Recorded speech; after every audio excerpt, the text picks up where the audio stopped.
Hello, my dear students. Welcome to my today's online video lecture on PCR technique, that is polymerase chain reaction. It's a technique which has a wide applicative value. Today we are going to learn about this technique, how exactly it is carried on. So, I am Dr. MEERA B K, Associate Professor and Head, Department of Zoology, Maharani Science College for Women, Palace Road, Bangalore 1. There is my cell phone number and mail ID on the slide, and by now you must be knowing why they are there. After the class, any queries, do contact me. Now, you can see an automated machine picture in the slide. That is actually the PCR machine. This PCR is carried out in an automated machine, and different models are available, manufactured in different companies, and this is one such typical PCR machine. Now let us see what exactly is done in PCR. PCR is an in vitro technique for generating large quantities of a specified DNA. Please note, it is in vitro, means this is done in laboratory, not inside the cell systems. And the main purpose is to generate large quantities of a specified target DNA of your choice. It is just to have multiple copies of a specified piece of DNA. Something like xeroxing the material what you want multiple times, 100 copies, 1000 copies, like that. Here you will generate large quantities of specified DNA.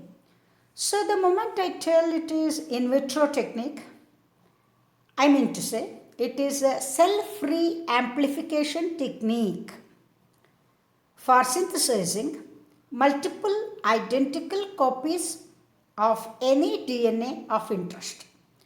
So billions of copies are generated within a short time. That is the significance of PCR.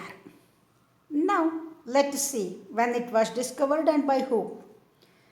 The technique was developed by Kary Mullis in 1984, and he was awarded Nobel Prize for this in the year 1993. Now, PCR is considered as a basic tool for a molecular biologist.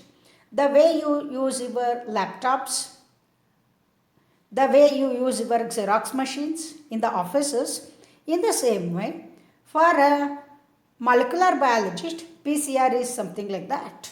Okay? Now, what is the principle? The double-stranded DNA of interest is denatured to separate into two individual strands. Okay? The double-stranded DNA of interest is denatured. The first step in PCR reaction is denaturation. Okay? Denaturation. Then, each strand, that is single-stranded, is then allowed to hybridize with a primer. This is called renaturation. Then, the primer template duplex is used for DNA synthesis using the enzyme DNA polymerase, and this step is known as synthesis.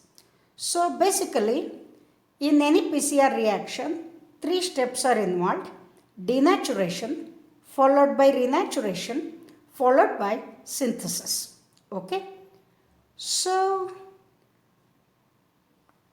denaturation is separating the two strands of double-stranded DNA of interest. Then, hybridization of each strand with the primer is called renaturation. And once you get a primer template duplex, if it is used for DNA synthesis, In presence of the enzyme DNA polymerase, it is called synthesis. So these three steps, denaturation, renaturation and synthesis, are repeated again and again and again to generate multiple copies of target DNA.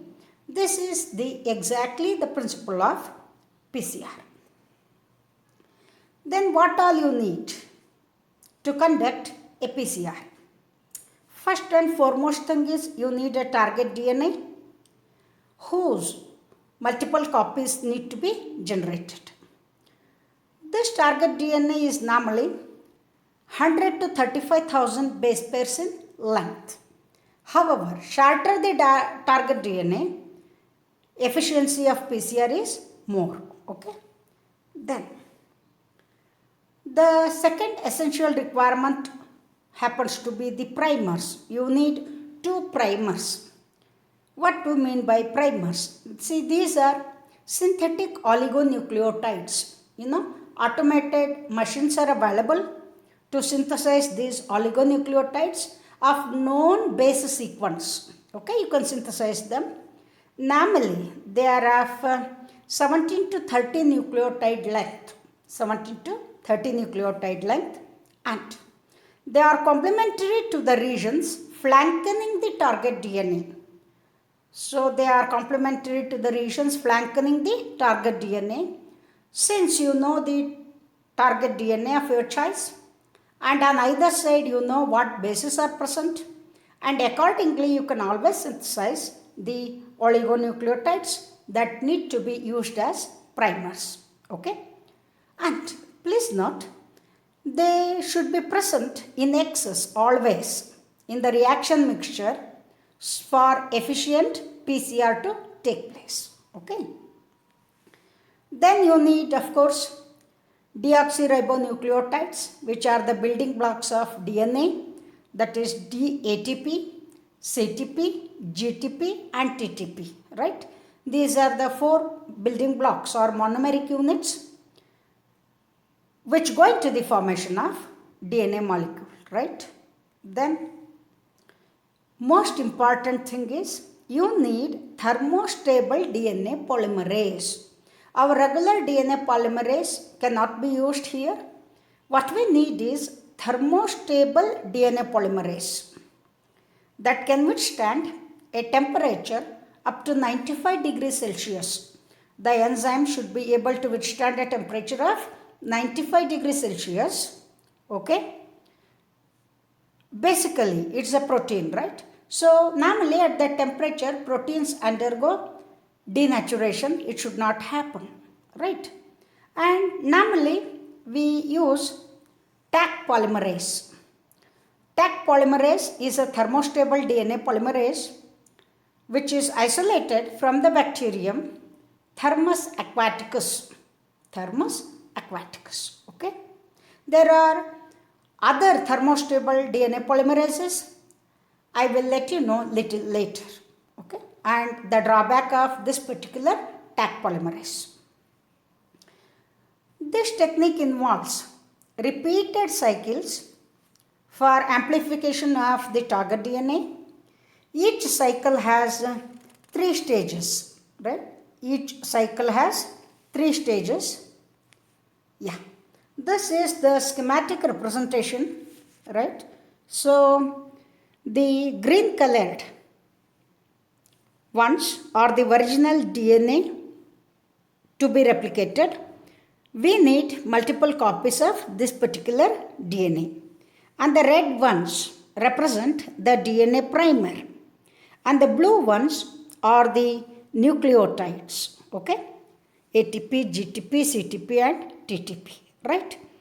So, in the first step, what is done, as I have already told you in the principle, denaturation should take place. When you raise the temperature, say to around 95 degrees Celsius, okay, for about 1 minute, just 1 minute, the 2 DNA strands get denatured and the strands will separate out. You can see in the diagram, the 2 strands have separated out. This is the first step, that is denaturation. This is followed by the second step, that is renaturation, or it is also called annealing. And you should cool the mixture now. Okay? As the temperature of the mixture is slowly cooled to about 55 degrees Celsius. From 95 to, you should cool it to 55 degrees Celsius. The primers, the red colored ones, base pair with the complementary regions flanking the DNA strands, target DNA strands, and that is what you can see in the step 2. And this process is called renaturation or annealing. And in the reaction mixture, you should see that there is a higher concentration of primers. Okay? This ensures annealing between DNA strand and the primer rather than the two DNA strands. So when you maintain higher concentrations of primers, the two separated DNA coming together is avoided. That's the purpose why you should have higher concentration of primer strands. This is the second step in PCR, that is renaturation. This is followed by synthesis. You can see the third step here. The initiation of DNA synthesis occurs at 3' hydroxyl end of each primer. You can make out here. So the original DNA strand 5' and 3' and opposite 5' and 3', but the synthesis begins at the 3' hydroxyl end of each primer, both the sides. You can see how exactly the reaction takes place. The primers are extended by joining the bases complementary to DNA strands. Already you have given all the 4 bases, DATP, DGTP, GTTP, right, and DCTP, right? All the 4 are available. Based on that base complementarity rule, the DNA strands are extended. This synthetic process is quite comparable to the DNA replication of the leading strand. Now, I want you to go back to your previous semesters and remember about DNA replication. There you must have studied, right? Leading strand and lagging strand, Okazaki fragments, all that, right? So here, the synthesis is almost comparable to the DNA replication of the leading strand. So as a homework, you can just go back to your molecular biology notes and learn more about DNA replication of the leading strand, not the lagging strand. Okay? Now, for the reaction to take place, the temperature has to be kept optimal as required by the DNA polymerase. For example, the optimal temperature for Taq polymerase is around 75 degrees Celsius. So, the synthesis will take place, and if you want to stop, you have to just do one thing. You can stop the reaction by raising the temperature to about 95 degrees Celsius. That's all. So each cycle of PCR takes just 3 to 5 minutes. Just 3 to 5 minutes. So in normal practice, the PCR is carried out in an automated machine that I have shown you. Denaturation 1 minute, temperature approximately 95 degrees Celsius. Annealing or renaturation about 1 minute, temperature approximately 55 to 68, and synthesis approx 2 minutes, temperature approximately 75, right? So this is what exactly happens during the PCR. Now, the new DNA strands are formed, right? So the new DNA strand joined to each primer, what has been shown in blue color in this diagram, is beyond the sequence. Please note, is beyond the sequence that is complementary to the second primer. These new strands, the blue ones, are called long templates and they will be used in the second cycle. Blue ones are called long templates and they will be used in the second cycle. Okay. So this is what exactly happens in PCR. Let us see some more details in next slides. So same thing, whatever I have explained, I have given here. So denaturation 95 degrees for about 1 minute. Then renaturation 55 degrees. So all this pairing and higher concentration I have told you, right? Then here you can see another PCR schematic representation wherein I have explained the synthesis, right? Then, so this is the first step. Then DNA synthesis by Taq polymerase. Then you will get duplicated DNA fragments. So at the end of cycle 1, PCR cycle 1, you get 2 copies. At the end of cycle 2, you get 4 copies. At the end of 3, you get 8 copies. That is a matter of 15 minutes. So like this, you keep on getting, finally you get billions and billions of copies, right? So same thing I have repeated here. Now, so I have given the timings. Yeah, this is the graph showing you the time taken for each step and the temperature required, right? So the new DNA strand joined to each primer is beyond the sequence that is complementary to the second primer. So these new ones are called the long templates, which are used in the second cycle. So for the second cycle of PCR, the DNA strands original 2 and newly synthesized long templates 2 plus 2, 4 are subjected to denaturation, annealing and synthesis, right? So at the end of second round, you will get long templates and the DNA strands which you get in the second cycle on long templates, which are coded along the long templates, are called short templates, right? That is DNA strands with primer sequence at the other end and sequence complementary to end primer. These are formed. So at the end of second round, you will get virginal strands, long templates and short templates which are used in the third cycle of PCR. In the third cycle, the virginal DNA strands along with short and long templates are the starting materials. Denaturation, renaturation and synthesis are repeated. This procedure is repeated again and again, and it is estimated that at the end of 32nd cycle of PCR, how much time? 32 into 5, okay? So 32nd cycle of PCR, about 1 million-fold target DNA is synthesized within such a short span of time, okay? This is the beauty, significance of PCR.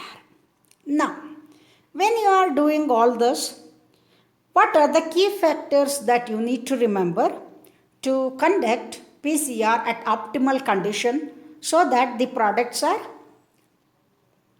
ideal, okay? Now, primers. See, you have to have the primers of 17 to 30 nucleotide length, and it is preferable to have primers without secondary structures. They should not have any loops. That's what I meant by secondary structures. And they should be without complementarity among themselves. Otherwise, these primers only will join to each other, where the whole reaction goes a big waste. So coming to primers, you should have 70 to 30 nucleotide length. They should not have any secondary structures, and they should be without complementarity among themselves to prevent auto matching, right? Then DNA polymerase, I was telling you. Normally we make use of Taq polymerase isolated from Thermus aquaticus, but there is one drawback with this enzyme. It lacks proofreading exonuclease activity, 3' 5' exonuclease activity. That means normally any DNA poly will have this proofreading exonuclease activity. By chance, if a wrong nucleotide is added, it will proofread and it will remove the wrong nucleotide followed by the addition of right nucleotide. And unfortunately, this Taq polymerase do not have that capacity of proofreading and removing wrong nucleotide by chance if it is placed. So this may lead to errors in PCR products. So nowadays, people use TMA DNA polymerase, which is isolated from Thermostable Marittima bacterium again, Thermostable Marittima. So TMA DNA polymerase is used, and another DNA poly of our choice. All the three are thermostable. PFU DNA poly or PFU DNA polymerase isolated from Pyrococcus furiosus. Okay.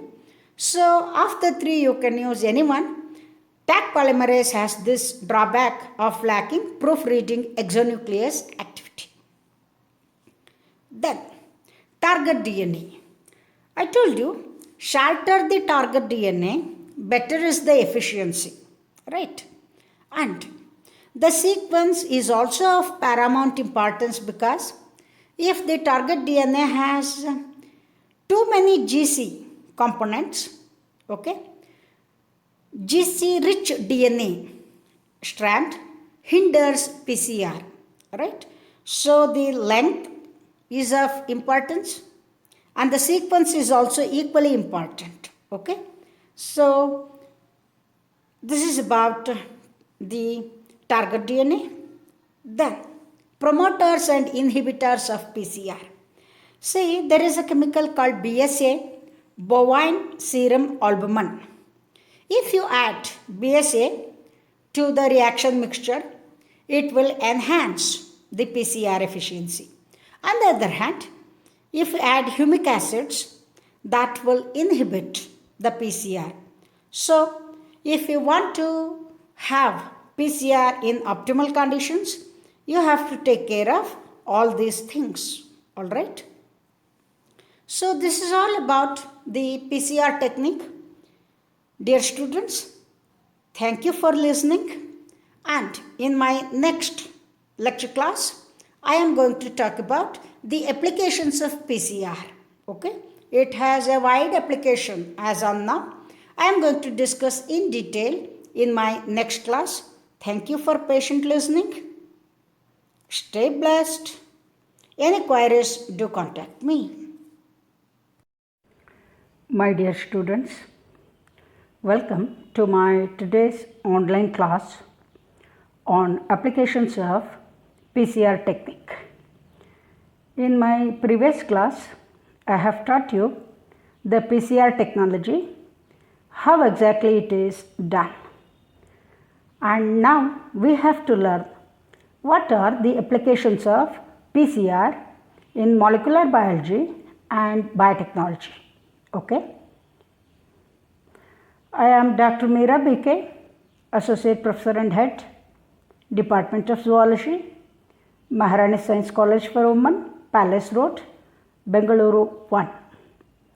There is mobile number and my mail ID being depicted on this slide.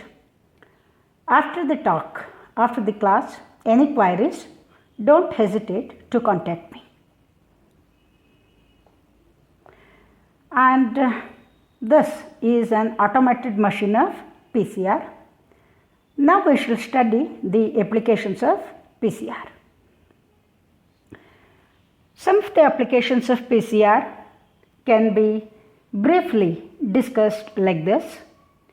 First one is PCR in clinical diagnosis. That means applications in medicine. See, the PCR, as I have taught you, is highly specific and sensitive technique, therefore is useful for the diagnosis of various diseases in humans. This includes inherited diseases or genetic disorders, viral infections, bacterial infections, etc. Let us study one by one. See, there is a technique called RFLP, restriction fragment length polymorphism, which I will be teaching you in next coming classes. The three techniques, RFLP, RFPD and one more. Okay. Now, normally the occurrence of genetic disease is frequently identified by this technique, RFLP.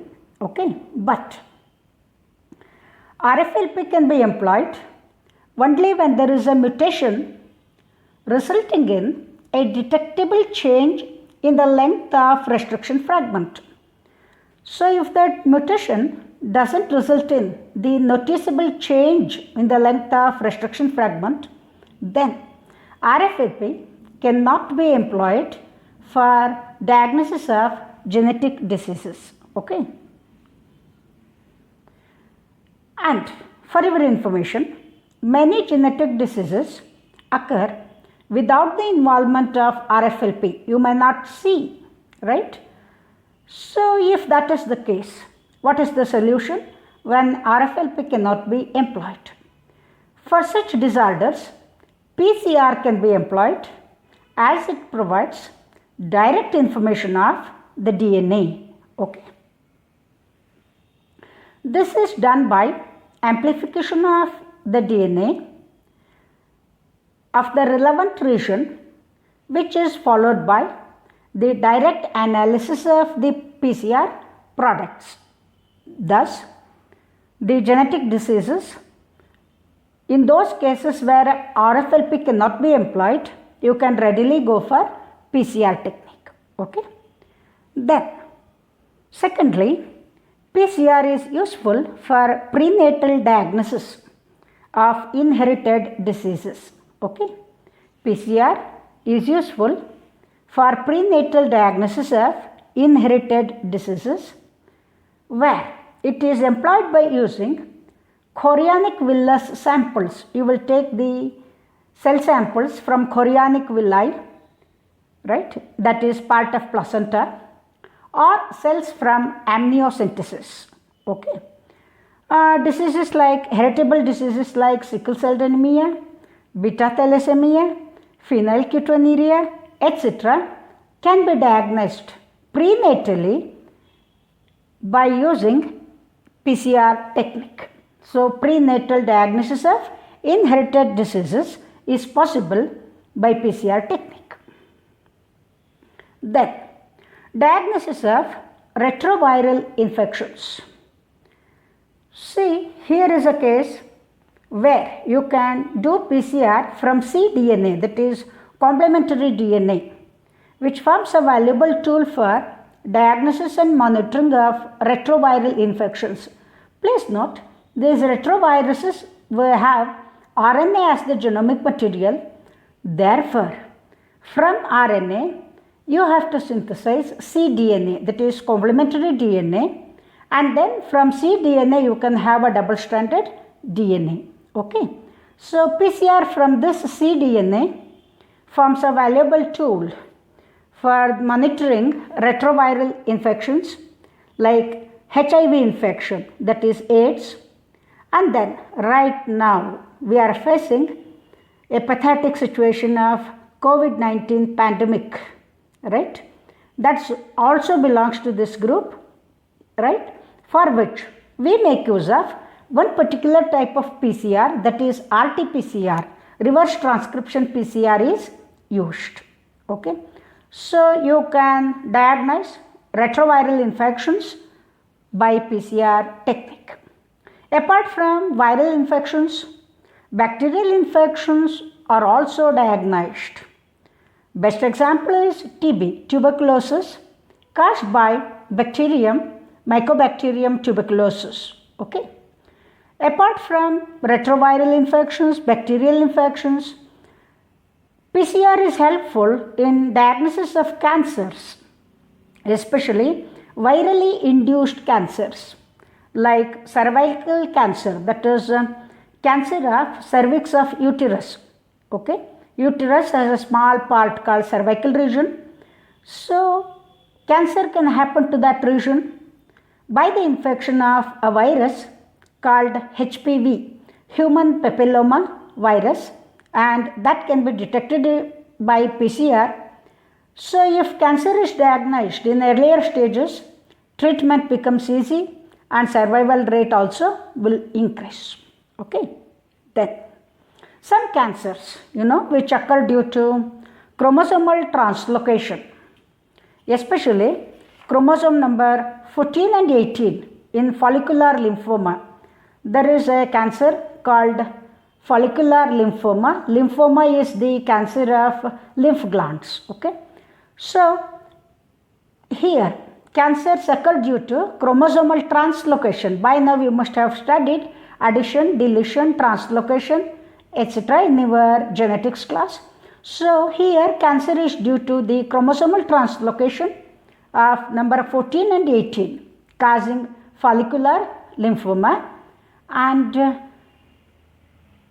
genes involving in causing such cancers can be diagnosed by PCR. Okay. Then PCR is also employed in sex determination of embryos, sex of humans and also livestock. Okay. Livestock fertilized in vitro, that means you have carried out fertilization in the laboratory, can be identified or determined by PCR using primers and DNA probes which are specific for sex chromosomes. PCR is also useful to detect sex-linked disorders in fertilized embryos. So PCR can be employed in sex determination of embryos both in humans and livestock. There is a need to do so even in livestock, okay, other than humans.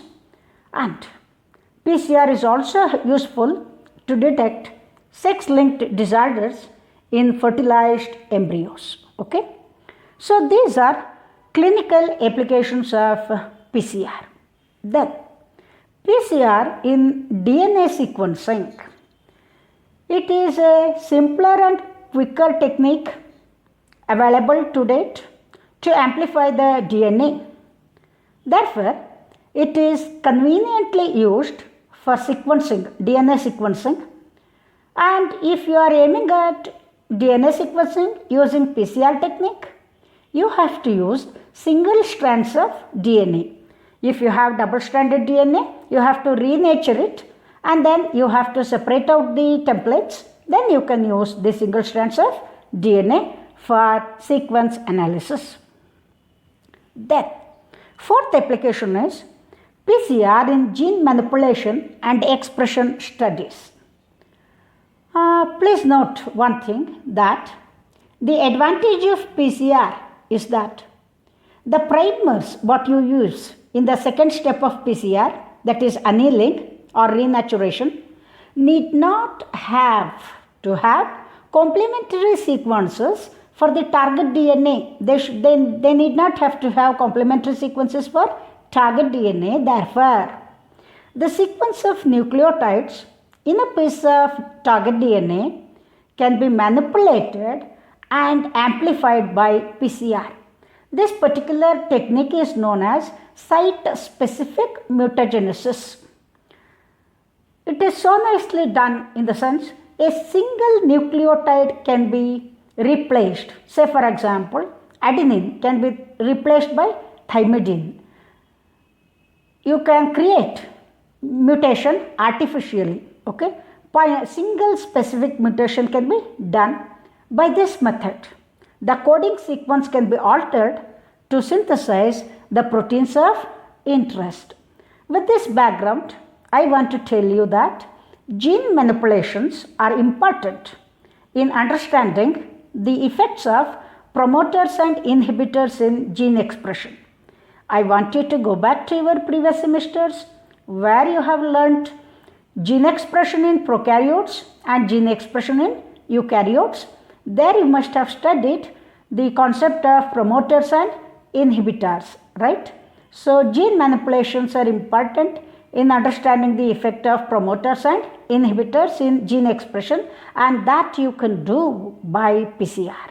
Okay, so thus PCR is helpful in gene manipulation and expression studies.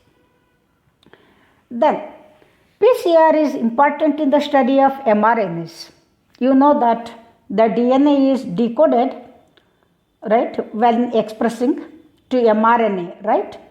So you can study the mRNAs which are the products of gene expression, and this is carried out by a particular type of PCR called RT-PCR, reverse transcription PCR.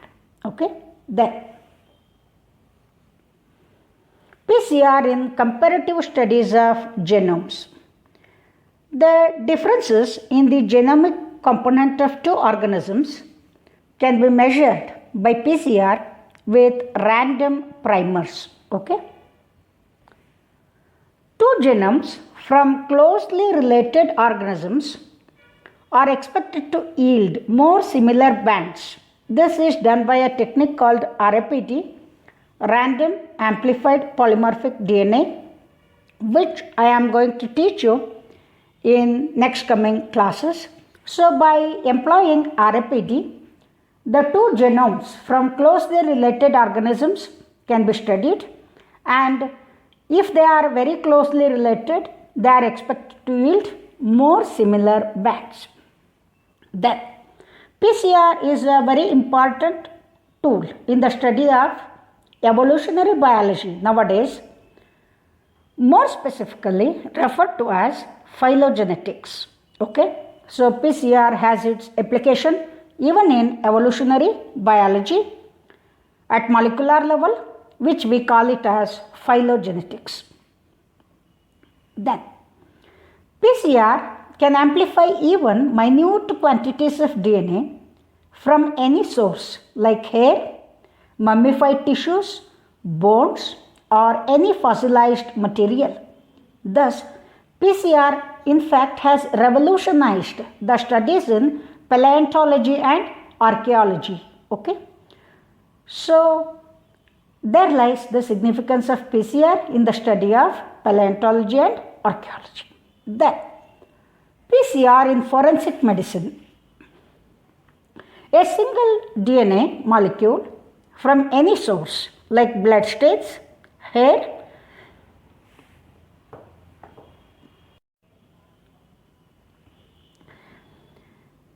a single DNA molecule from any source like blood stains, hair, semen, etc. of an individual is adequate for amplification of PCR.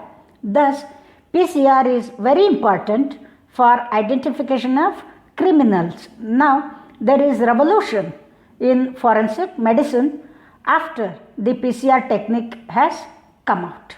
Okay, and it has helped lots in identifying the criminals correctly correctly and perfectly, right? Accurate identification of criminals is possible because of PCR. Then PCR in comparison with gene cloning.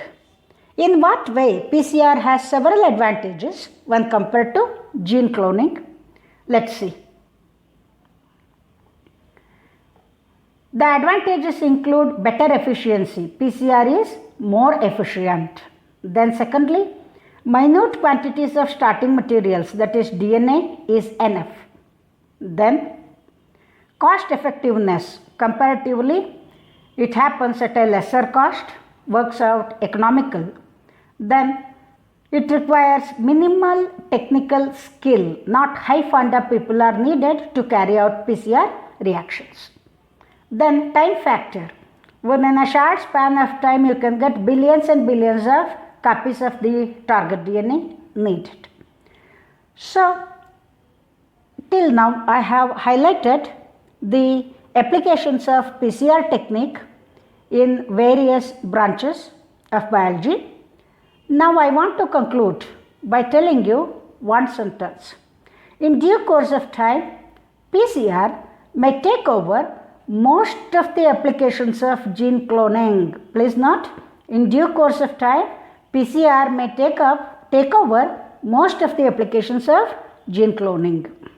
Therefore, I have stressed like this. Dear students, I have summarized briefly the applications of PCR techniques. Thank you for your patient listening. Thanks.